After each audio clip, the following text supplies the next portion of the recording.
আসসালামু সবাইকে আবার স্বাগতম আজকে নতুন ফুডি বয়ের চ্যানেলটিতে আপনাদের সকলকে এবং আজকে নতুন ভিডিওটিতে আপনাদের সামনে তুলে ধরছি আজকে নুডলস। যে নুডলসটা আসলে বানানো হয়েছে পাস্তা দিয়ে এবং পাস্তা দিয়ে বানানোর ফলে এটার মিক্সচারটা একটু অন্যরকম হয়েছে পাস্তা দিয়ে।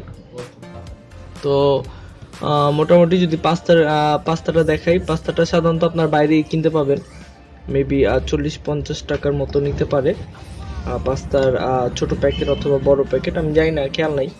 তো এই হলো পাস্তাটা। মোটামুটি পাস্তাটা আপনারা সবাই মোটামুটি চিনেন এবং আমার নুডলসটা আমি সাধারণত মরিচ দিয়ে খাই, কাঁচা মরিচ আছে, শুকনো মরিচও আছে।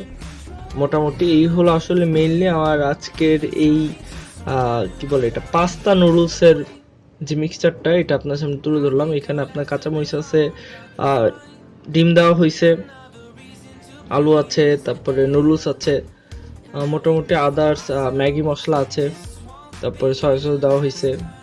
এই তো এটা একটা মিক্সচারই আসলে আপনার এই আপনার পুরো যে খাবারটা তৈরি করা হয়েছে এই ছিল তাদের উপকরণগুলো। থ্যাংক ইউ ভিডিও দেখার জন্য। আশা করি ভবিষ্যতে নতুন নতুন ভিডিও পাওয়ার জন্য অবশ্যই সাবস্ক্রাইব করে রাখবেন। দেখার জন্য ধন্যবাদ। আসসালামু আলাইকুম।